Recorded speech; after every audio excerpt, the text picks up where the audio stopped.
If they come for me in the morning, they will come for you in the night.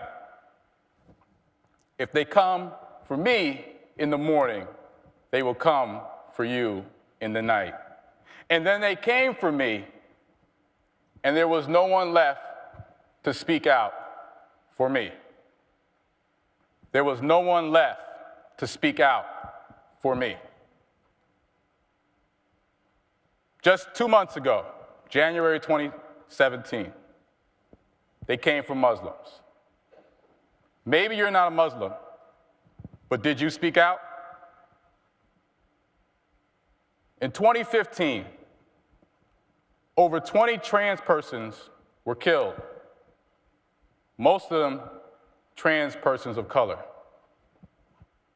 Maybe you're not trans, but did you speak out? In 2014, they came for Michael Brown, Eric Gardner, and Tamir Rice. Maybe you're not black, but my question for you is, did you speak out? You see, the problem with our society is that oftentimes people only speak out to injustice that affects them personally and directly. And the truth of the matter is, it is our shared responsibility to collectively come together and speak out and against all forms of injustice and oppression.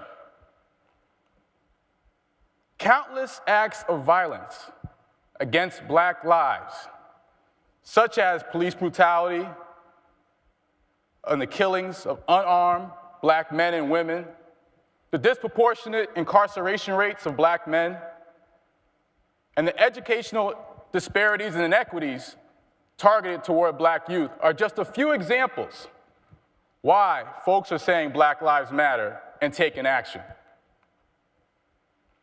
For the purpose of my talk with you this afternoon, I want to use the national conversation around Black Lives Matter, but specifically look at what are we doing on our campuses to ensure that Black Lives Matter, to ensure that our students feel that sense of belonging and feel like they matter on our campuses.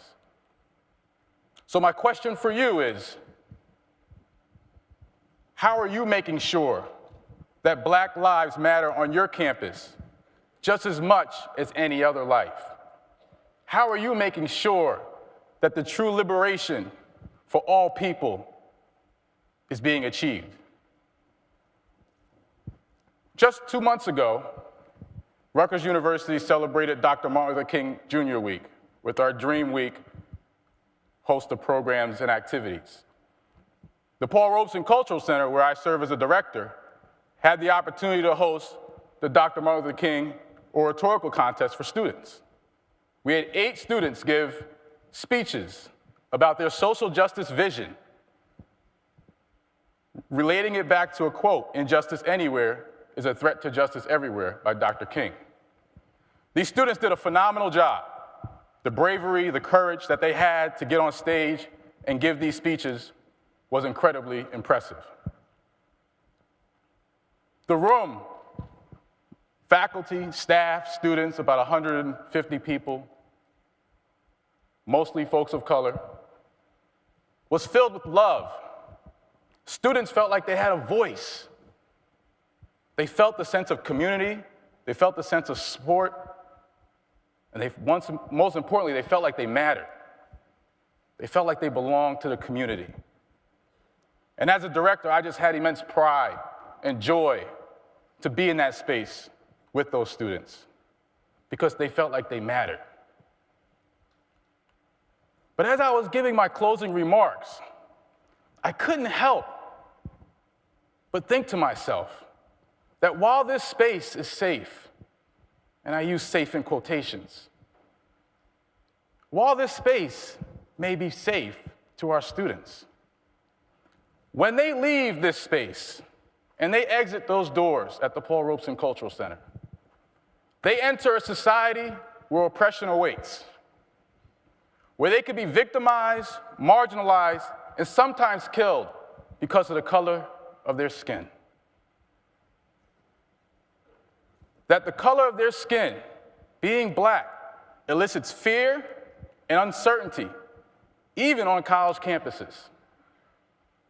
That is the thought that runs through the minds of black folks, of any marginalized identity that is perceived as someone that there should be feared. And so I reminded the students in that space to enjoy this space, to embrace this space, and to find opportunities to continue having this space. Because you matter, and you should be in spaces where you can celebrate your identities. You should be in spaces where you can feel prideful about who you are and how you show up in the world. Now, let me be clear that this conversation about Black Lives Matter is not a new condition. We didn't just start saying Black Lives Matter in the age of social media, Michael Brown, Trayvon Martin, Sandra Bland, and so many others, unfortunately.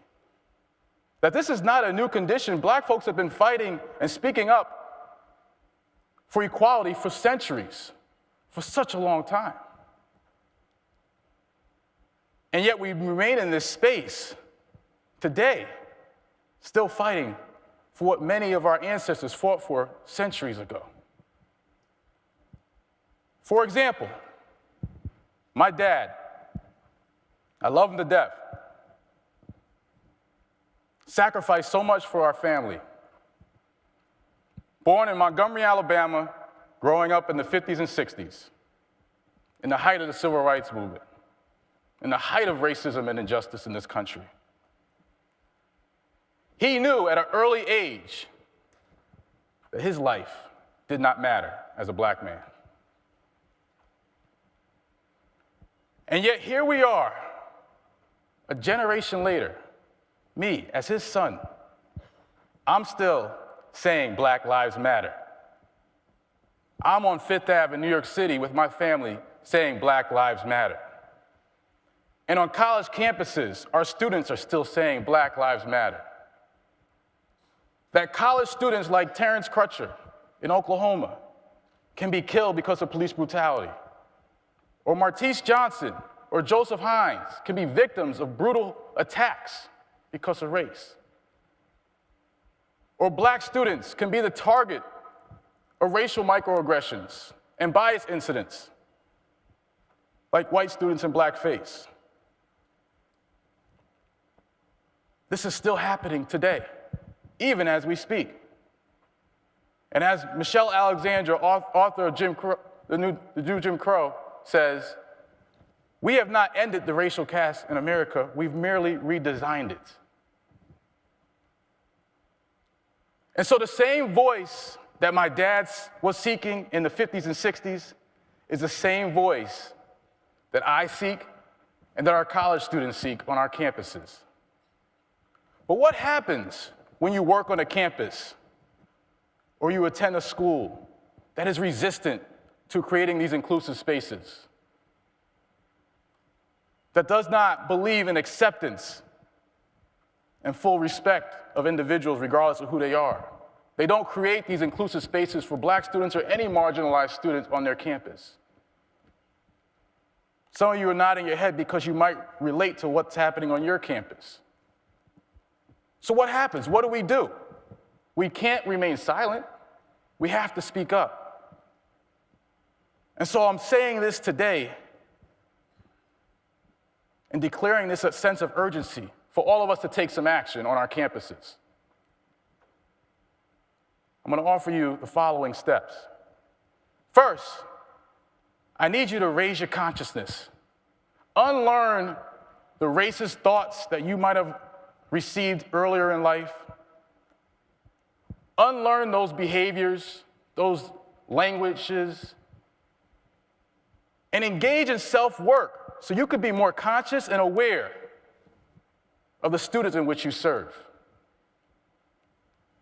Listen to the stories of your students. Just sit there and listen.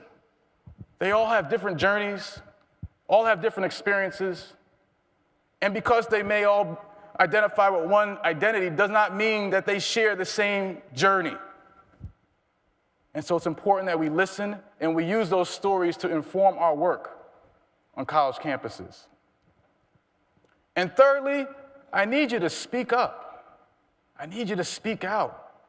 And I need us to come together to be advocates, to be allies, activists in our own way, to use our privilege, whether it's our racial privilege or our gender or sexual orientation or other forms of privilege we may have in different spaces. Use that privilege to be a voice for those that are silenced, to provide equitable spaces for the communities in which we serve on our college campuses. Our campuses are supposed to be inclusive spaces. We put that in our brochures, don't we? We say that when people come for open house. So if we're going to say that, we need to practice what we preach. We need to make sure that all of our students feel included and feel like they matter. If one student, one black student, one Muslim student, one trans student, one LGBT student feels as if they don't matter, then you have work to do on your campus. And you must hold yourself and others accountable.